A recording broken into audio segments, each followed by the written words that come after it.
Dans cette capsule, on va discuter du cas où notre algorithme doit prendre des décisions en temps réel.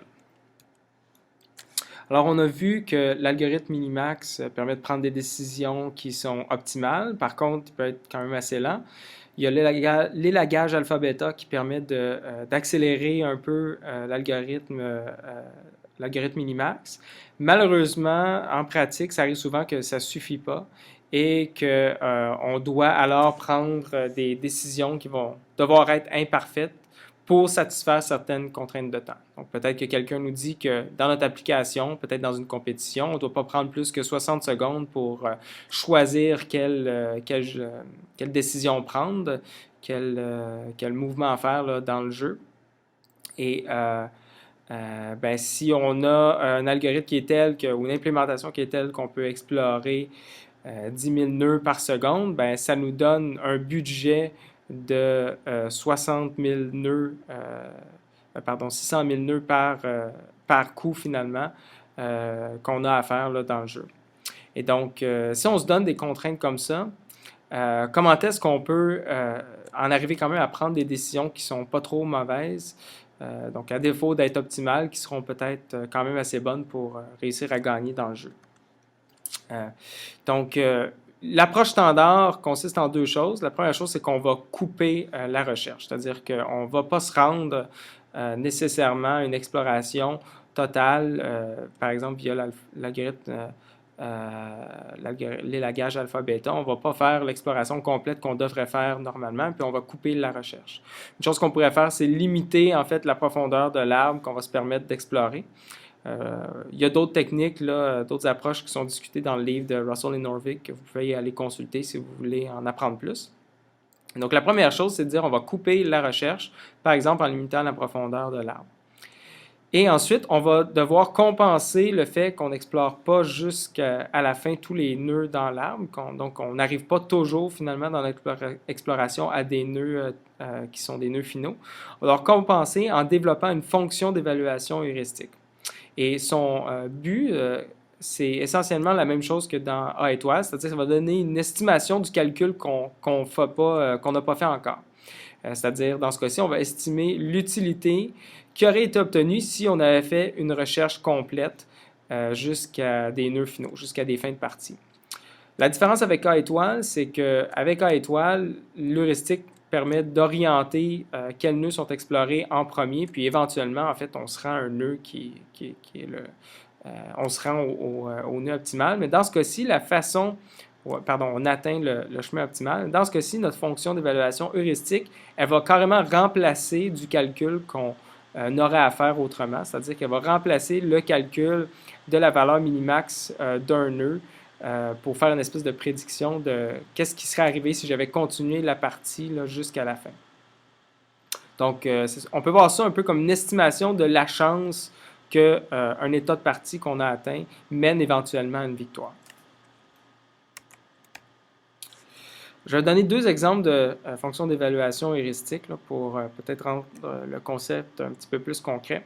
Pour le jeu des échecs, une fonction d'évaluation typique qu'on va utiliser, ça va être une somme pondérée de features, ou en français caractéristiques, où chaque caractéristique est un indice sur un élément peut-être bénéfique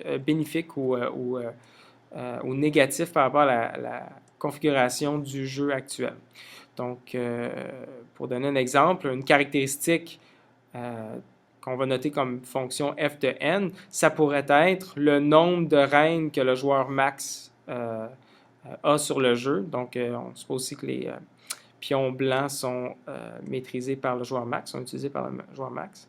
Donc, le nombre de reines utilisées par le joueur max qui sont encore sur l'échiquier, moins le nombre de reines du joueur min encore sur l'échiquier.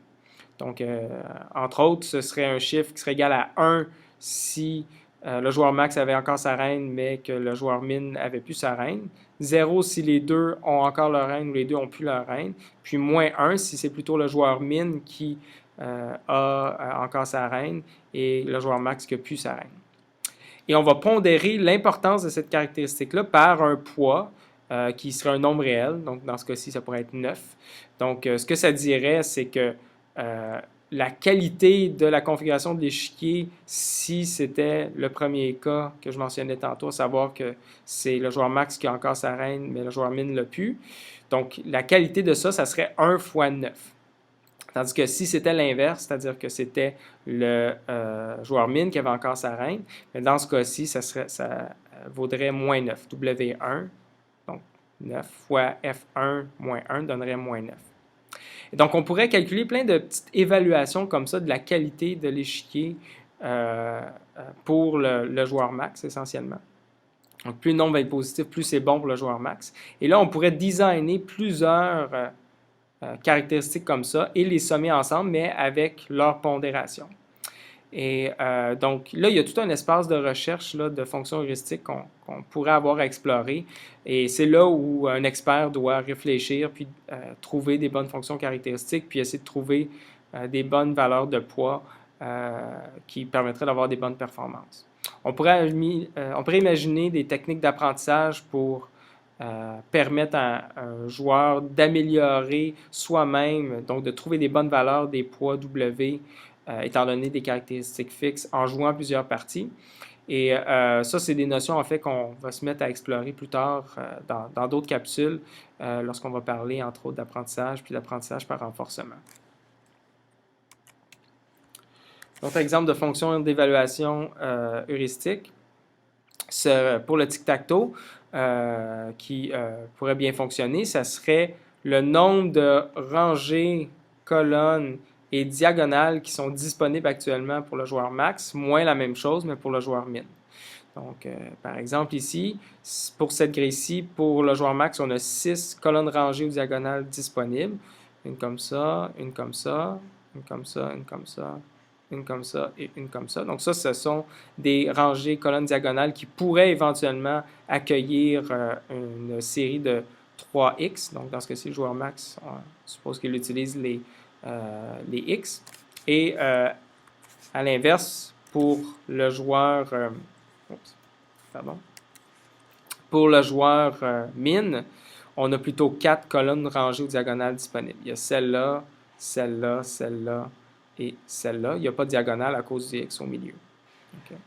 On a un autre exemple ici que je vous laisse faire en exercice. Et donc ça, effectivement, c'est un chiffre qui va être de plus en plus élevé en fonction de la qualité de la disposition de la grille, puisque intuitivement, plus il y a de rangées de colonnes diagonales, plus il y a d'opportunités pour le joueur d'éventuellement en arriver à placer une série de X ou de O pour max ou min dans la grille.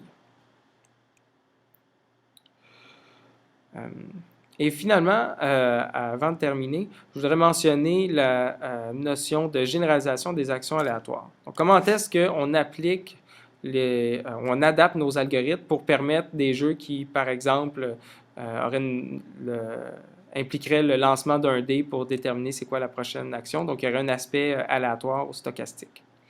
La solution est en fait relativement simple. Tout ce qu'on va faire, c'est que dans notre graphe, on va ajouter des nœuds chance qui va correspondre, par exemple, au lancement d'un dé ou à n'importe quel aspect aléatoire. Et dans notre algorithme minimax, on va remplacer le calcul de la valeur minimax ou on va l'adapter pour calculer plutôt une minimax espérée ou finalement une utilité espérée associée à chaque étape. Et donc, on a une illustration d'un graphe où on aurait un nœud max qui aurait deux successeurs associés à deux actions.